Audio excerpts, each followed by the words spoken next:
thank you so much for joining us today. I am going to be sharing a presentation with you, but I think it's always really nice just to see the presenter's face in full screen before you kind of get launched into a presentation. So I just wanted to say hi. For those of you who don't know me, my name's Clodagh Beaty, and I'm joined by my fabulous partner in crime. So I'm going to hand over to her to introduce herself. Hi, everyone. It's so nice to see you all and to be part of this event. And yes, together with Clodagh Beaty, we're inviting you here, and I'm sure you're going to have so much today because we really prepared something big for you. So I hope you can enjoy it. Okay, right. I'm going to start sharing my screen. I'm delighted today because Marisa's kind of hosting, so she's doing all the letting people in, and she'll be if any of you have any questions during the presentation, please feel free to type things into the chat. Marisa will kind of like gather them, and will, you know, it might be that it's something she interrupts me with. If it's something that, you know, would benefit from being answered, then it might be that we deal with some questions on the end. But please, if you've got any questions whatsoever, feel free to type them into the chat. Right, I'm going to get going. So I'm just going to share my screen.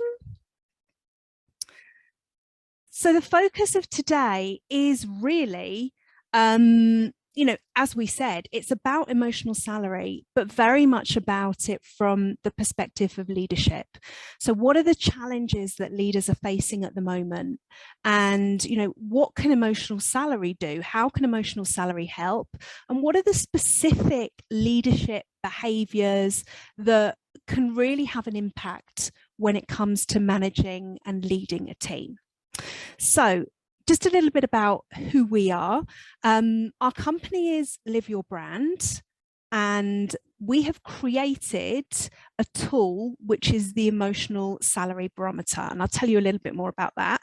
So my name's Clodagh. My background is human resources, learning and development, HR project management, and I come kind of through that from a very much ground level, worked as an HR generalist, led some projects, and I'm going to hand over to Marisa so she can actually introduce herself and tell you about her background.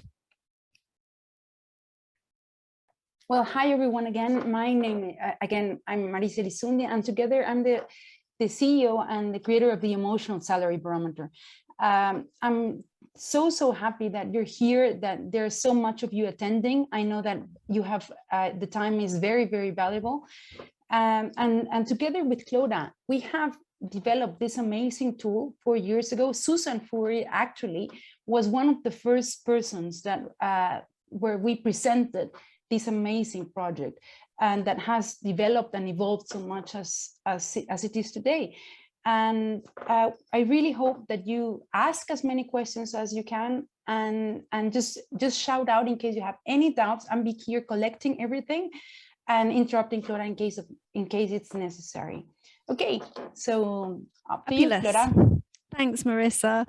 Okay, so Live Your Brand, we're a people development consultancy, and people often say, Live Your Brand, where does that name come from?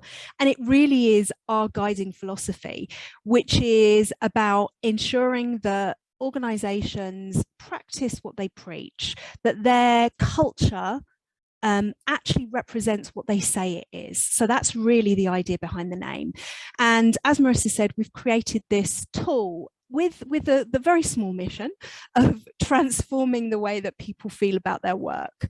And really, it's something that we're so passionate about, and it comes from our experience working in human resources and organizational development, and really asking ourselves the question, you know, why do you work? So what we're going to be getting on with today. First, we're going to look at... Clodagh. Yes. Before, there is a block that people can see below the screen. I think it's us. Okay. So if you're hosting, it's possibly you. No? No, it's you. It's your screen, because I can see a block. I mean, the presentation can see it, but you can see it like a dark block. Yeah. I have nothing on my screen apart from the presentation. So not sure what it possibly can be. How much of the screen is it covering?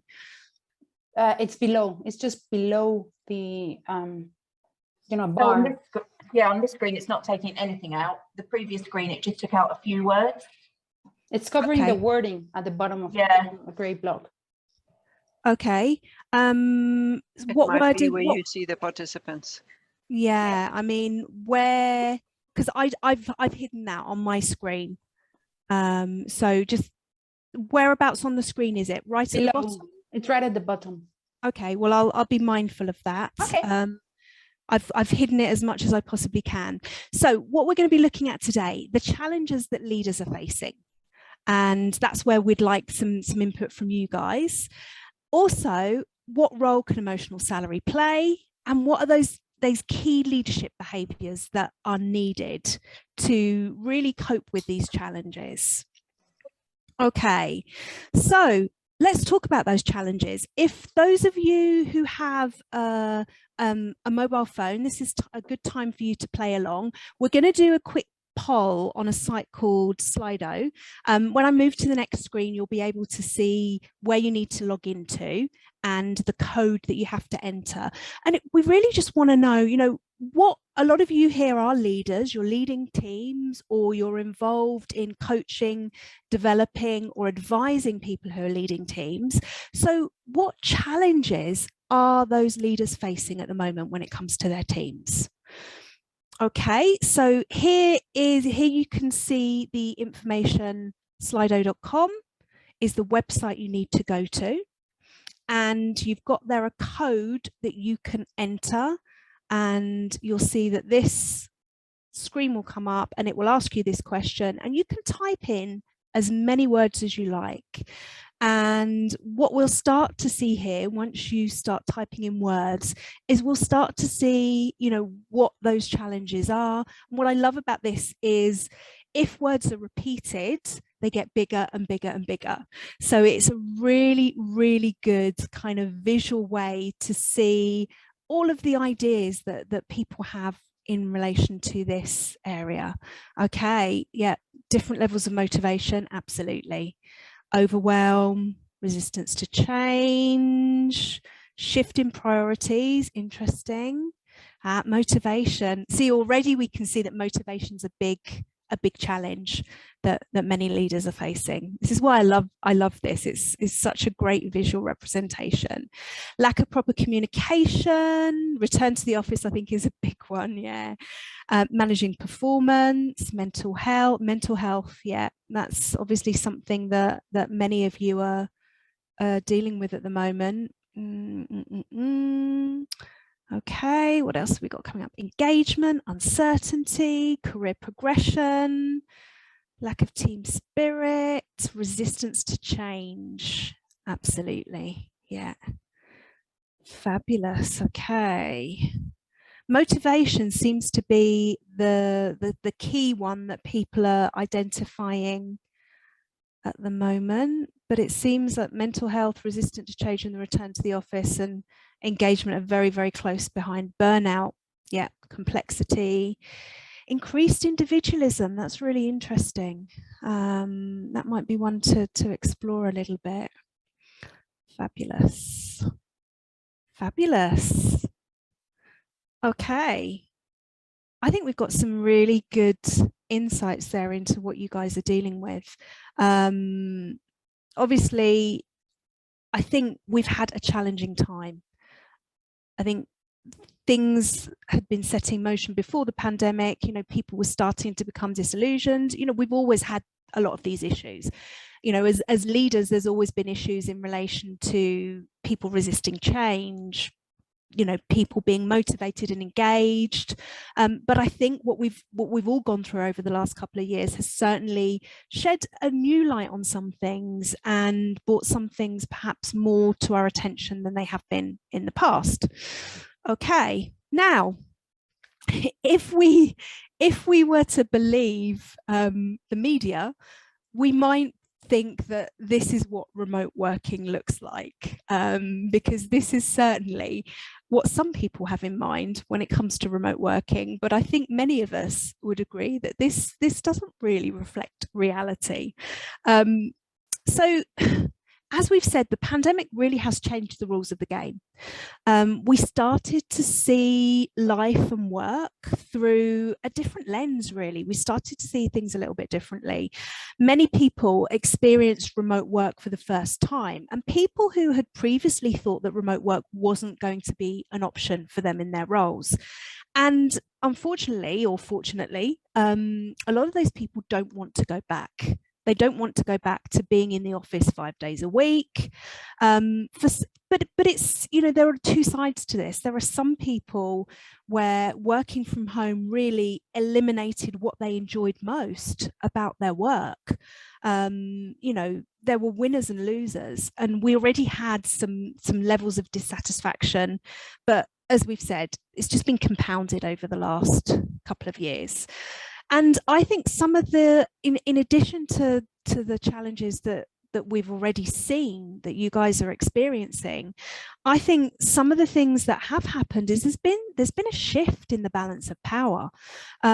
People are reevaluating what they want from work, and they're expecting more from their work, and they're expecting more from their leaders in many cases as well.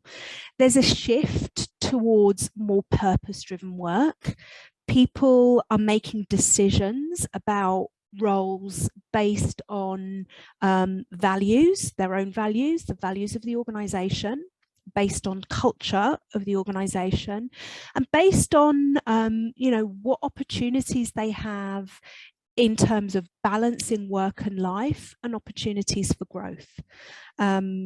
It's not just it's never been just purely financial, but I think now more than ever, what we're seeing is there's a real focus on the non-financial as well as the financial. This prevalence of remote working, of hybrid working in many roles has led people to want to work remotely, at least for part of the working week. And there are challenges that exist in relation to that. You know, tied into that, people want more flexibility, they want more autonomy.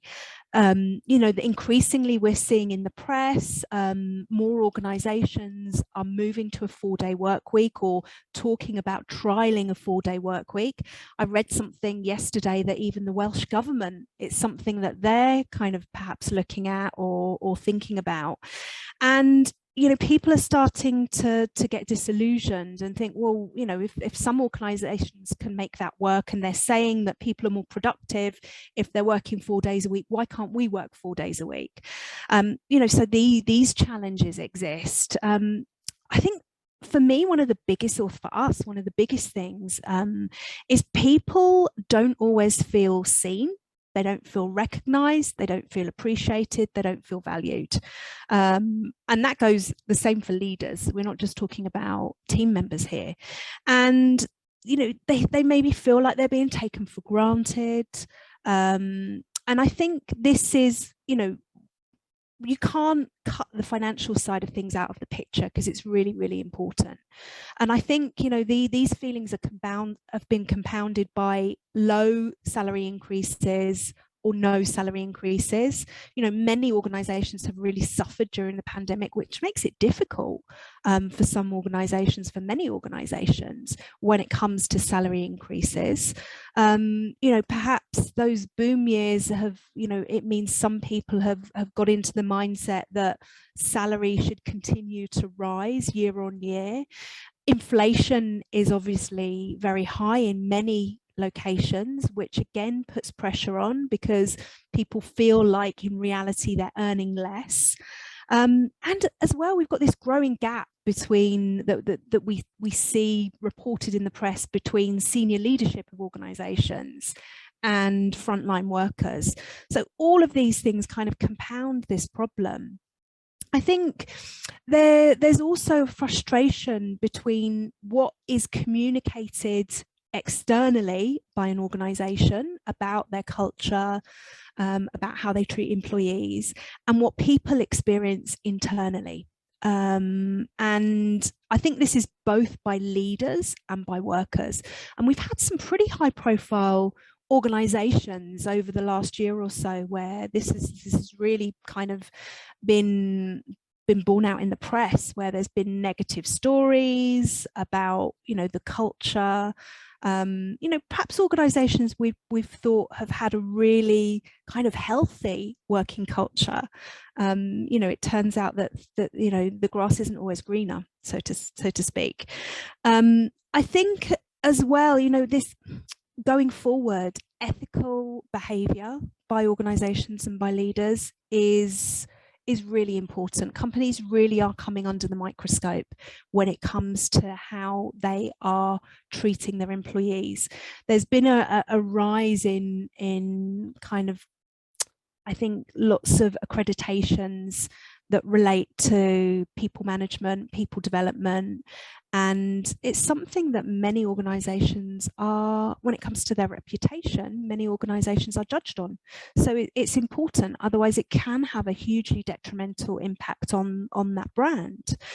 Now, all of these reasons are factors in what leads to the challenges that we're seeing. This sense of disengagement, this lack of motivation, different levels of motivation within workers, burnout, mental health issues.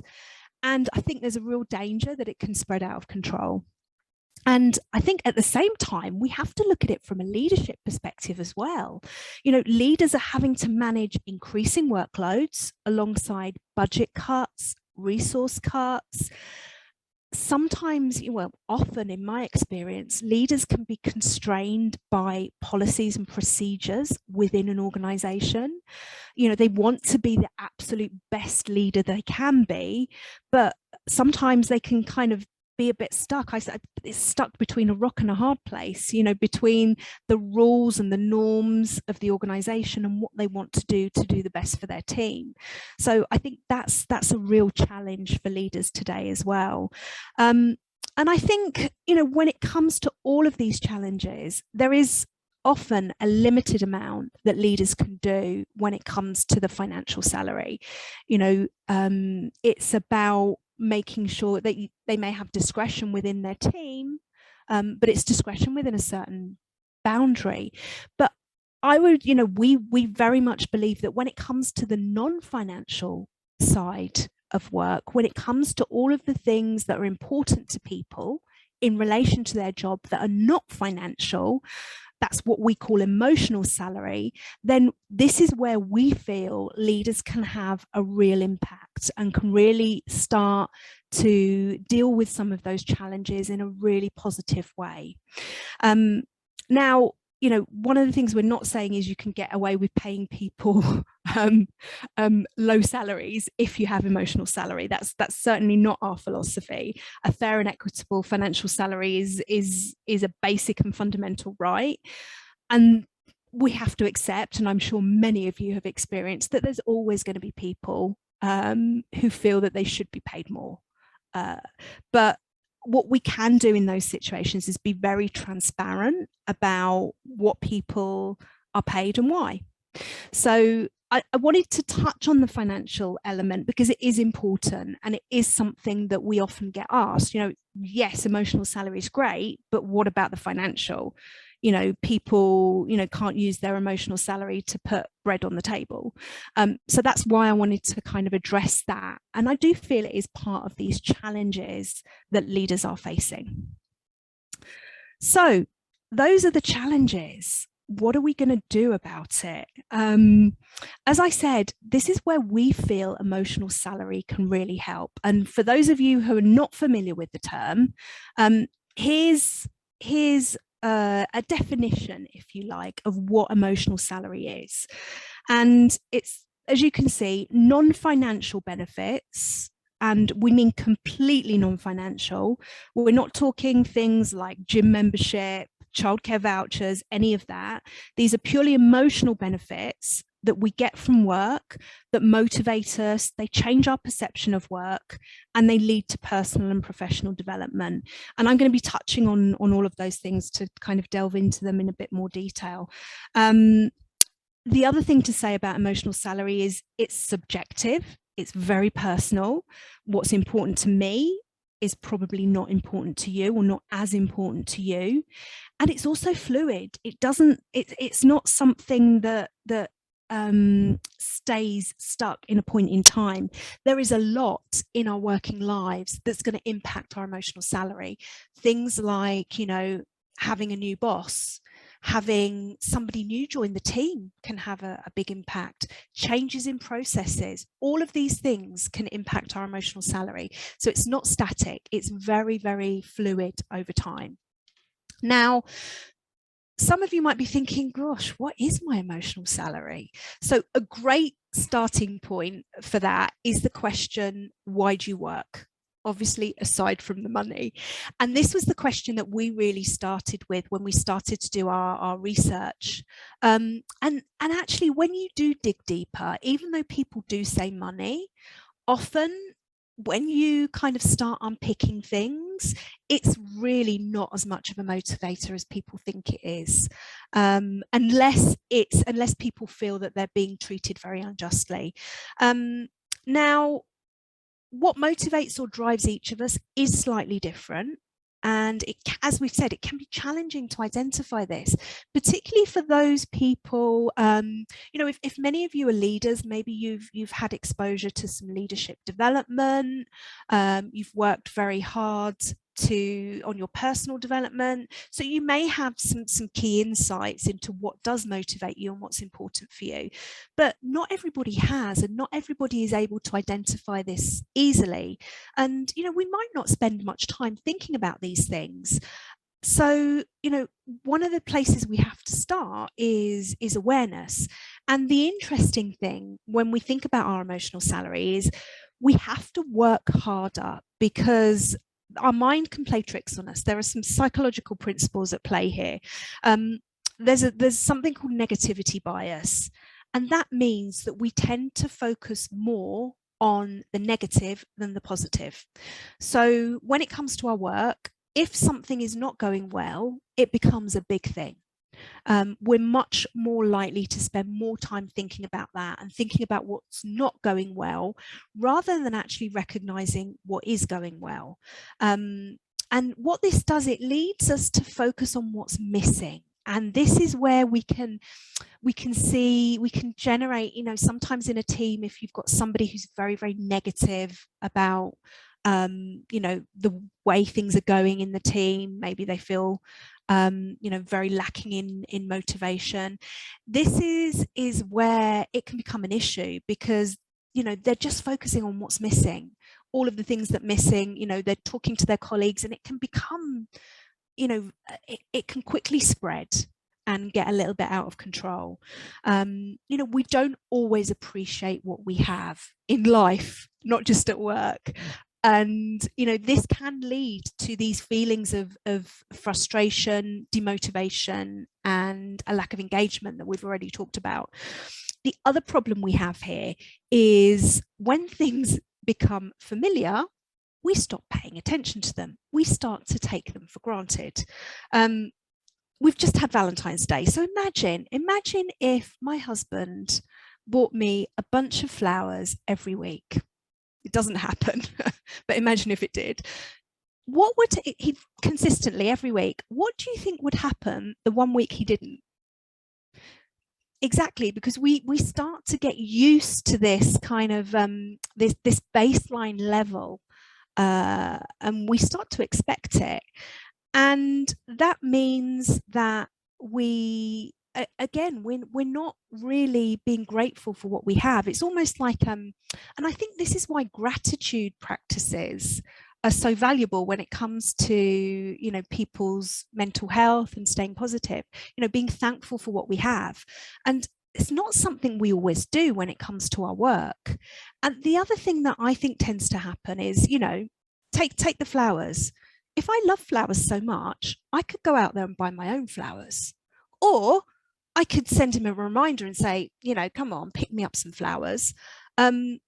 We don't always appreciate what we have, recognize it until we don't have it. And more importantly, I think we start to make other people responsible. So I think what tends to happen in a work situation is sometimes, you know, when we're employed, we can start to make our leader, our manager, the organization responsible for our emotional well-being at work. We can sometimes start to lose a little bit of responsibility there. I mean, when it comes to emotional salary, as I said, it's very subjective. When I moved from being employed to self-employed, which was something I'd wanted to do for a long time, I'd always dreamed about it, you'd think my emotional salary would kind of skyrocket. Well, in a couple of areas it did, but in another couple of areas it actually fell quite dramatically. But as you know, as some of you will know, if you're self-employed, there's nobody else who's going to take care of it for you. You've got to do it yourself. So it's really important to take that responsibility. And this is something that was really important to us when we were looking into our research and when we're thinking about the role that leaders play when it comes to emotional salary. Is, you know, there is this bias, and sometimes employees think that it's all about the lead, you know, it's the leader's role to make sure that I'm happy and fulfilled at work, when in actual case that's not true. And for this reason, this is why we have to make emotional salary part of the conversation every day at work, you know, so that we can continue to recognize the benefits that we get from work, so that we can continue to appreciate what we get from work and what work gives us. Okay, so Marisa, do tell me if there are any kind of questions that we need to answer straight away. If I don't hear from you, I'll presume that we're all good and I can just carry on. We're all good. Fabulous. So many of you are probably thinking, what is this emotional salary? Now, as I've said, we've done quite a lot of research into this. We've been working on this for about 4 years now, and based on our research, focus group discussions, pilot studies, we've discovered that the majority of emotional salary can be distilled into 10 factors. And these factors are, and I don't think that many of them will be hugely surprising to you: autonomy. And autonomy is not about working from home, but it is about having the freedom, or having some freedom, to manage your working style, projects, and manage your time. Belonging, which is about feeling connected, appreciated, and valued in your work. Creativity, which is not just about being in a creative profession, but very much about being able to put your original stamp on your work. So things like, you know, exploring and developing new ideas, new ways of working. Direction, which is about your career path. So this is about where you're going in your career, and it's about having the opportunity to be able to co-create that, kind of to be able to play an active role in that.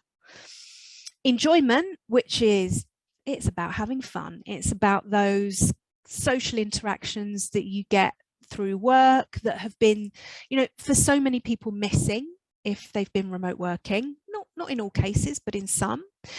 Inspiration, which is really about having this alignment with our own values and about being able to see the possibilities, being able to gain new insights in relation to our work. Mastery, which is working towards true excellence in what we do. Personal growth, basically about being a better human being, and growing self-awareness, growing on a personal level.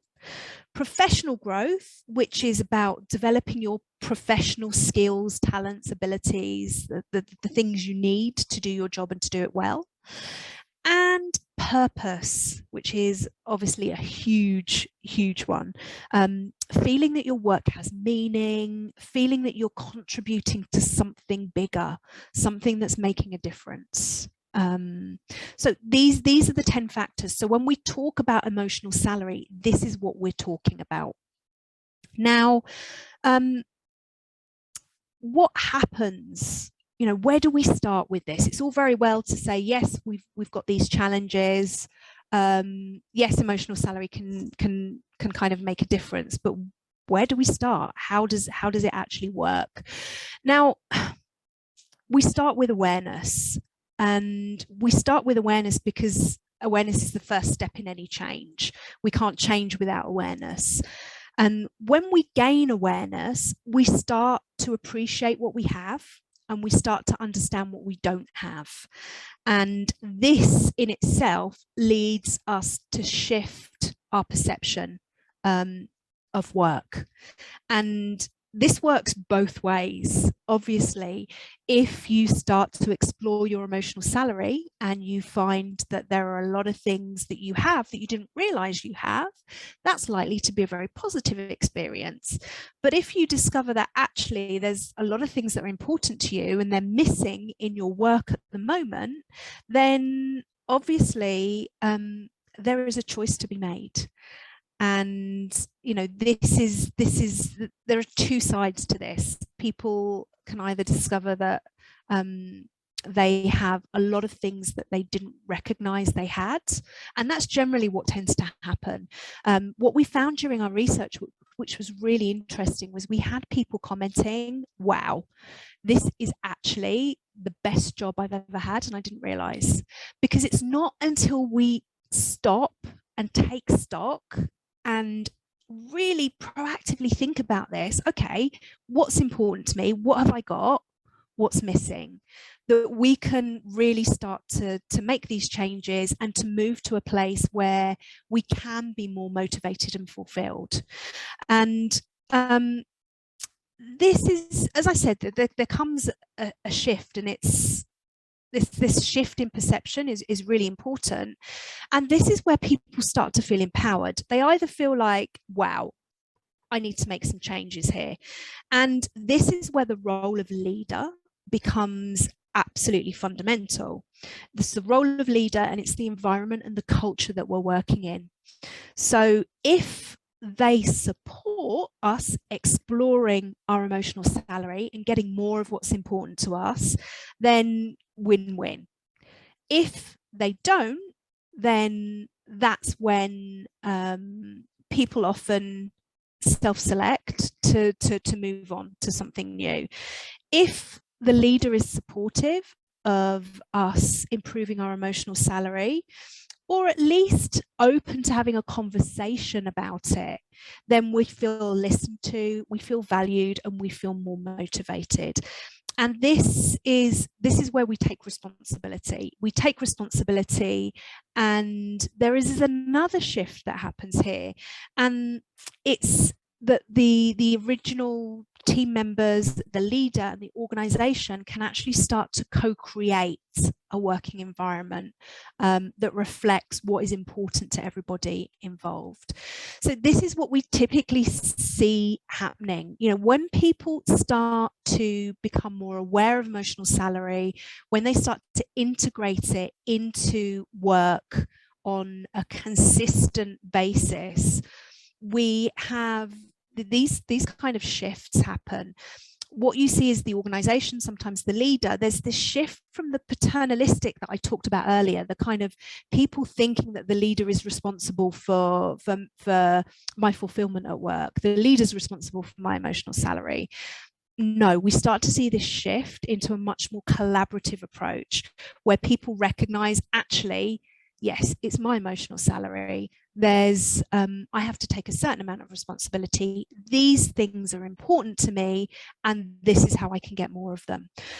So it tends, people naturally tend to shift from this kind of like passive, I'm just going to sit here and wait for you to engage me, to much more actively engaged in their own, in what's important to them and what motivates them. So it's this co-creation.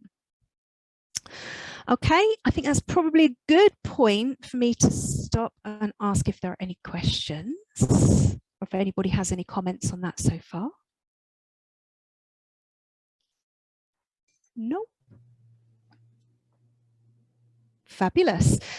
For those of you who like to see the impact on the bottom line, I just want to share with you some stats. Now, these stats are from research by Gallup. And what's interesting for us is they're based on Gallup's research into employee satisfaction, but an employee engagement. But if you read the definition that Gallup have used in this research, is when you treat employees as stakeholders of their own future and the company's future.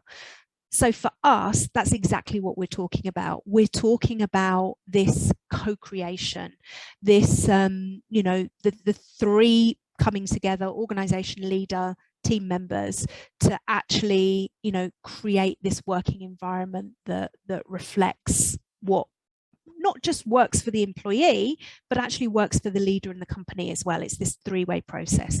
So that's the definition that they're using with this research to get these figures. And the figures show that when this exists, profits increase by around 21%, productivity by 17%, sales by 20%, and this one is massive for me. Absenteeism by 41 is decreased by 41%. So that, I think, is something that we really have to take into account. I know people say that it's hard to motivate people, it's hard to engage people, it's hard to culture change can be difficult, but I think, for me, this really proves that it is absolutely worth it from a business perspective when we're looking at the bottom line. Okay, so if you want to increase emotional salary, how do you go about it as a leader? Now, we feel that there's a 4-stage process to this. And stage 1, as we've said, starts with awareness. So it's about ensuring people understand what emotional salary is, what role it plays. And for stage 1 here, we actually have a free quiz on our website, which you can use to help your team explore emotional salary, not their own emotional salary, but just the concept of emotional salary. So it's got information about what emotional salary is, the 10 different factors of emotional salary and why they're important. We always encourage our clients to kind of introduce an element of competition in the team, like play it like a game. This stage is an integral part of the process, because if you just go in and start talking about increasing emotional salary without people recognizing what it is, then you're missing a vital part of the puzzle. And when we work with clients, as well as the quiz, sometimes we would run a workshop for them, sometimes it's a presentation, sometimes it's a series of internal communications, just to get people ready and understanding what emotional salary is. Stage 2 is Clodagh, where, Clodagh, yes, here we have a question here, and it's about how do you start the cultural shift? Is it top down, bottom up, middle up? How would you recommend to start the shift? I would say outside in. And I know that probably doesn't answer the question in the way that the person who asked it is interested. I don't think it, obviously, if you don't have that buy-in at senior level, it's virtually impossible.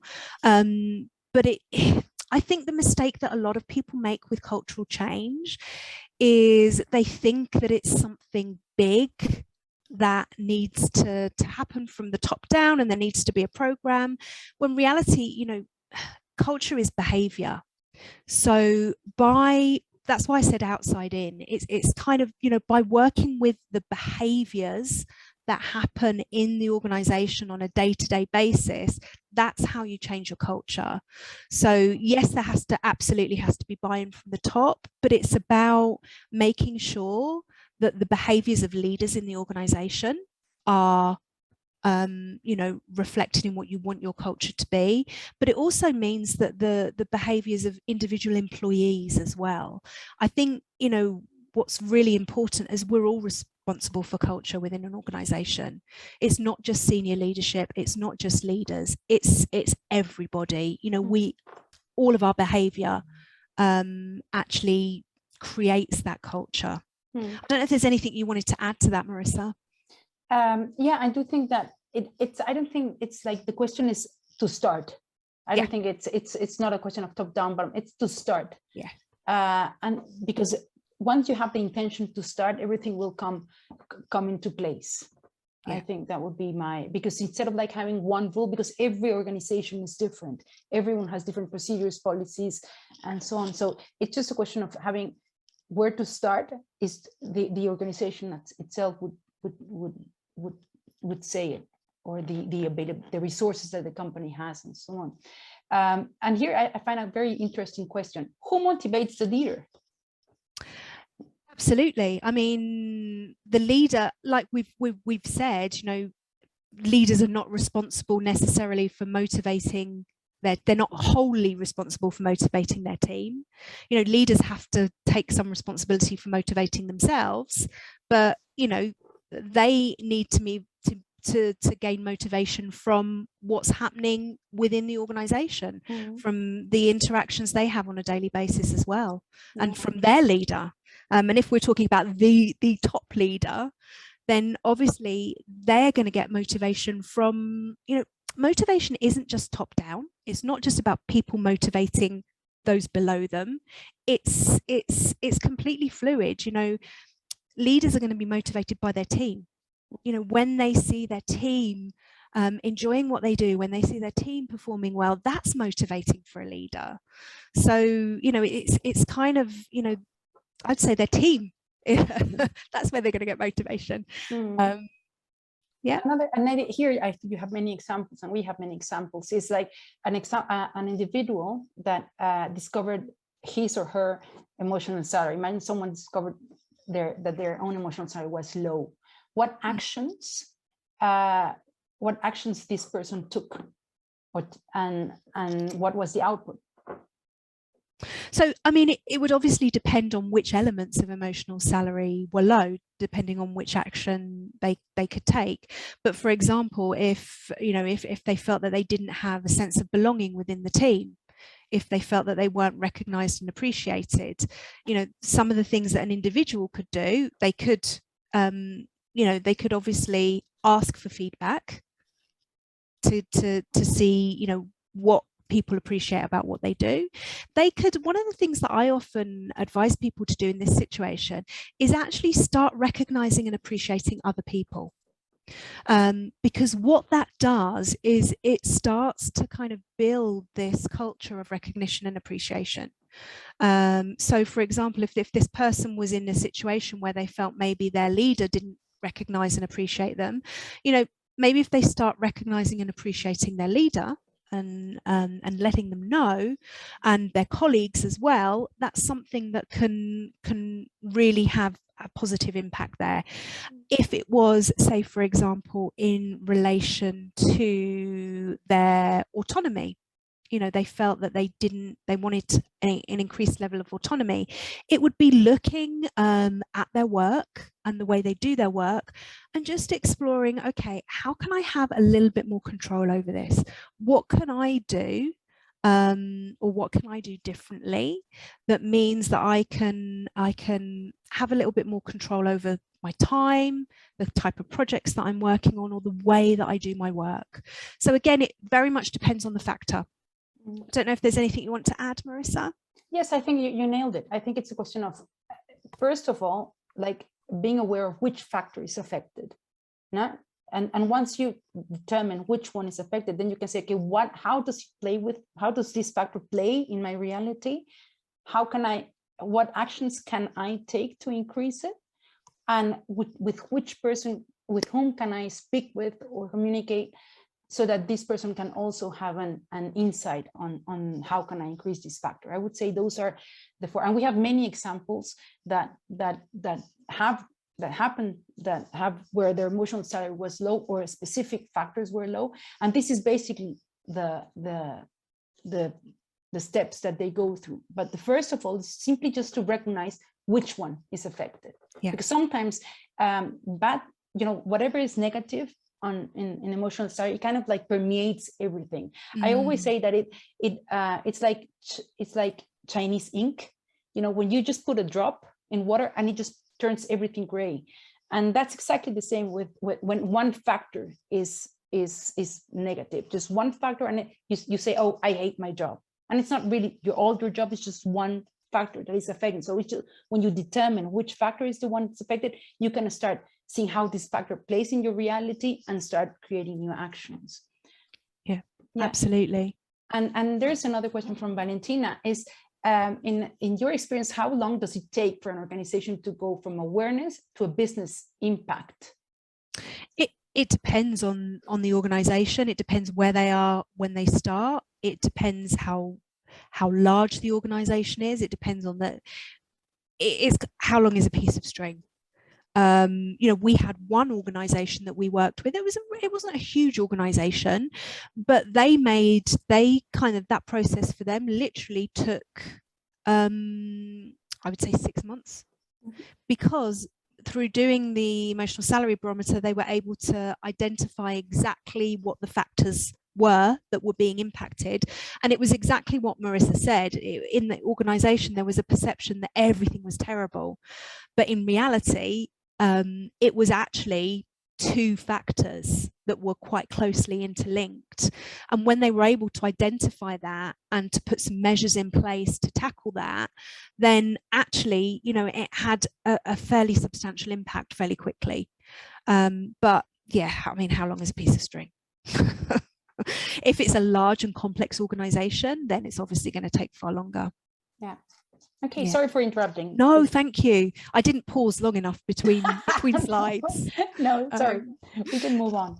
Okay, so and just coming back to that, identify that question we had about identifying which factor. This is where the quiz can really help, because by doing the quiz, people start to become more familiar with what the factors are, and it brings that level of awareness. So that's something that can help. So stage 2, this is when individuals really start to explore their own emotional salary, and they can do that in various different ways. We've said we've got the quiz.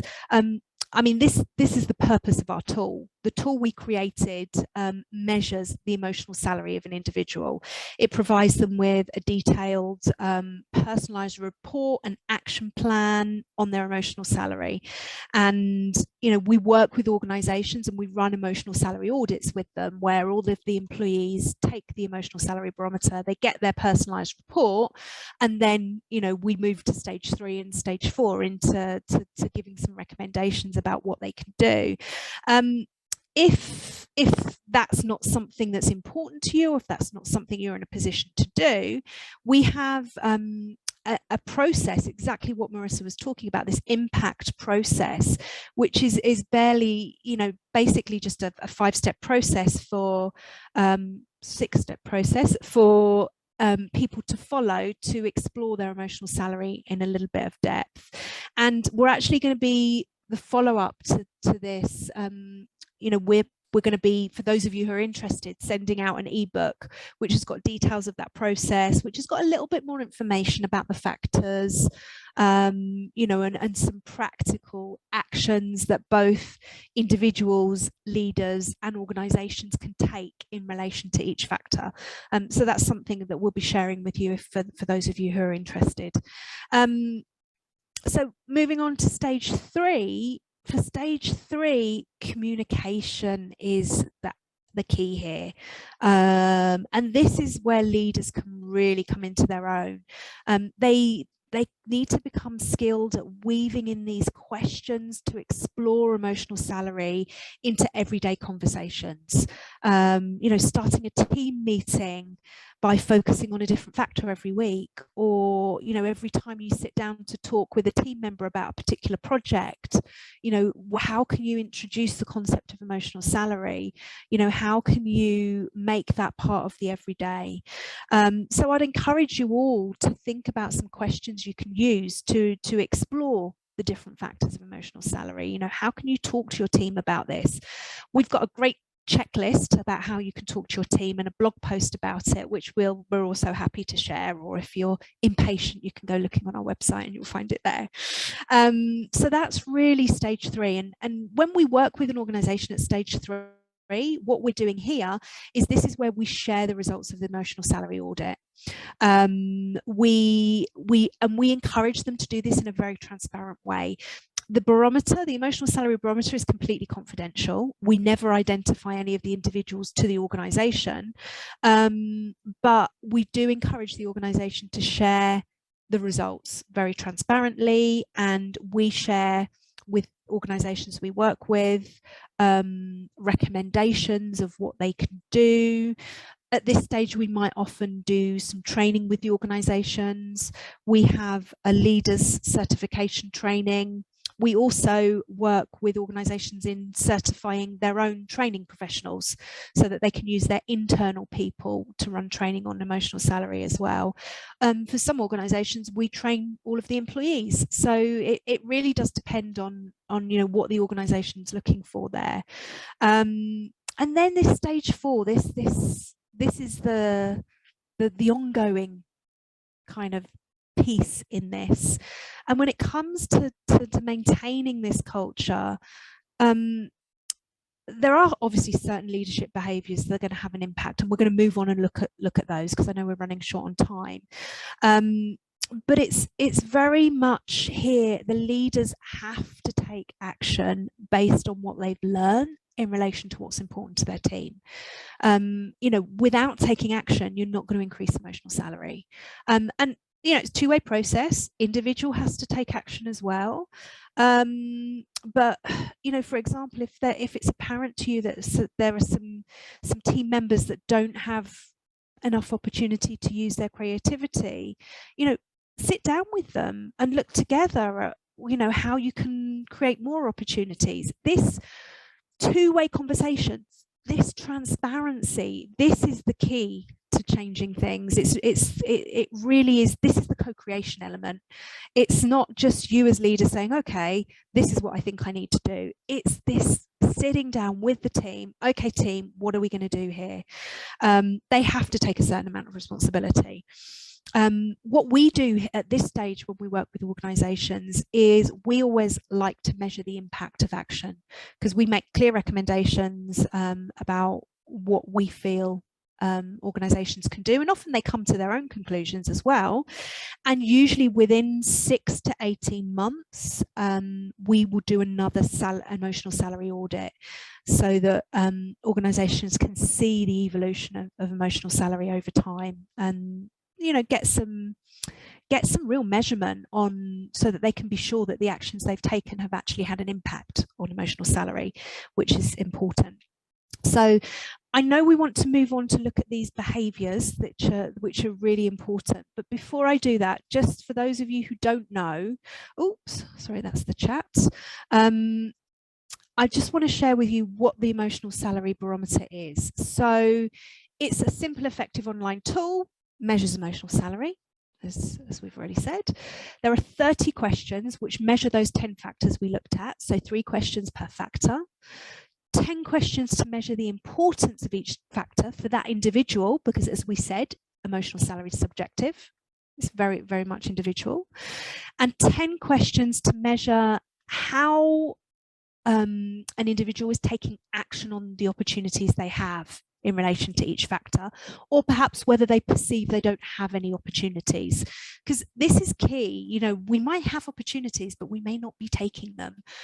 So this is a kind of vital part of the puzzle as well. And as we said, the employer receives a confidential and personalised report to increase their emotional salary. These are the benefits of an emotional salary audit. I think they speak for themselves. It can support so many different areas.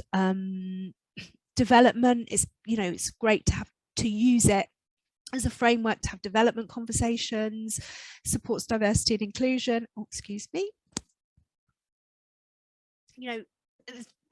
I think this speaks for itself, and I want to make sure we have enough time to move on to the behaviours. So if you've got any questions in relation to this, please feel free to get in touch, and we'll happily answer them at the end, or maybe follow up with you.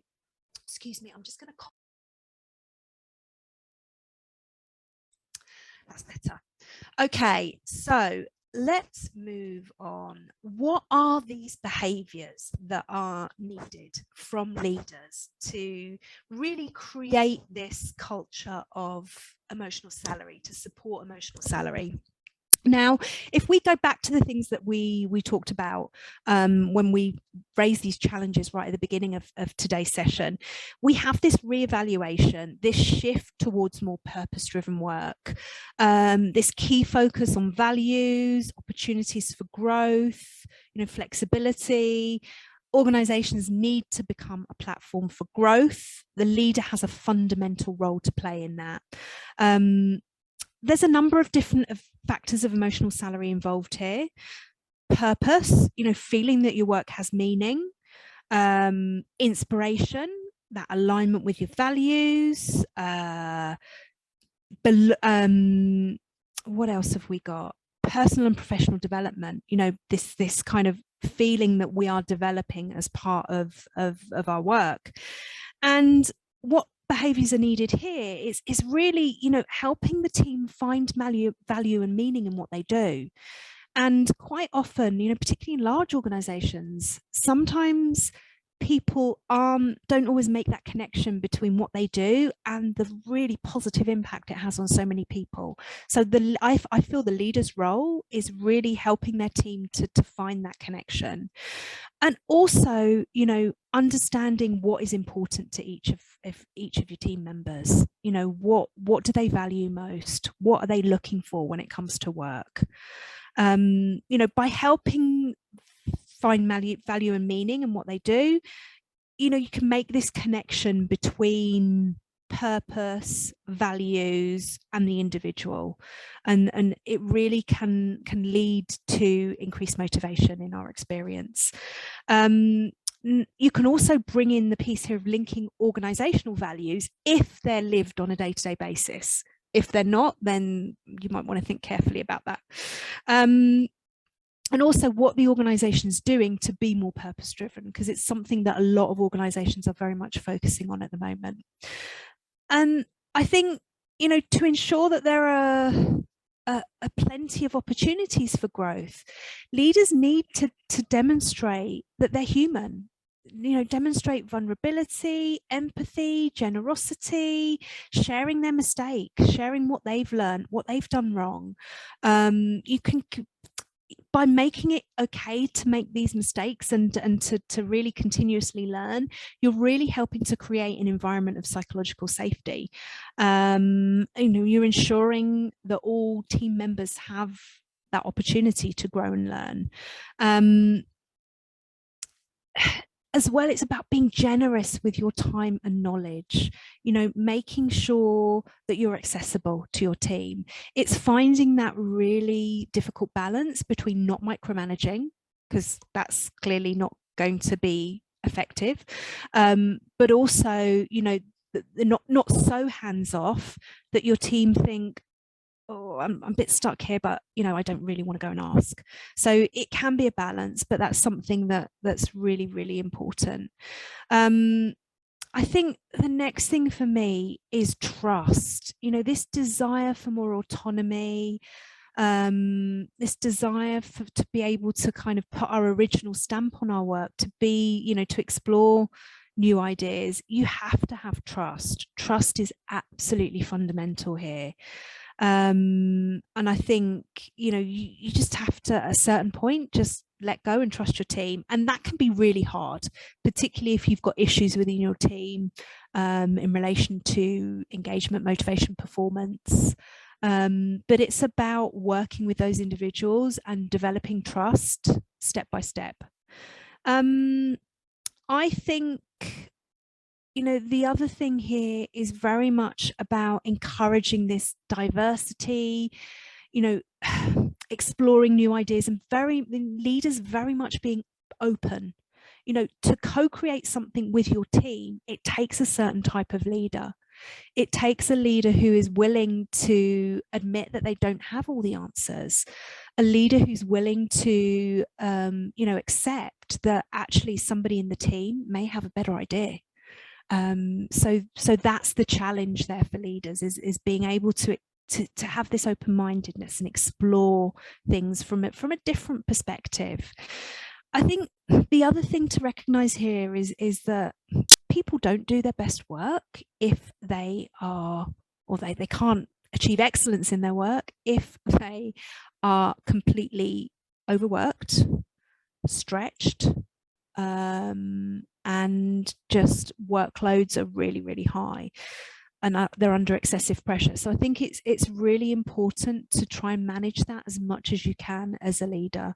I think it's unrealistic to expect people to work without regular breaks and without regular social interactions as well, without a little bit of fun.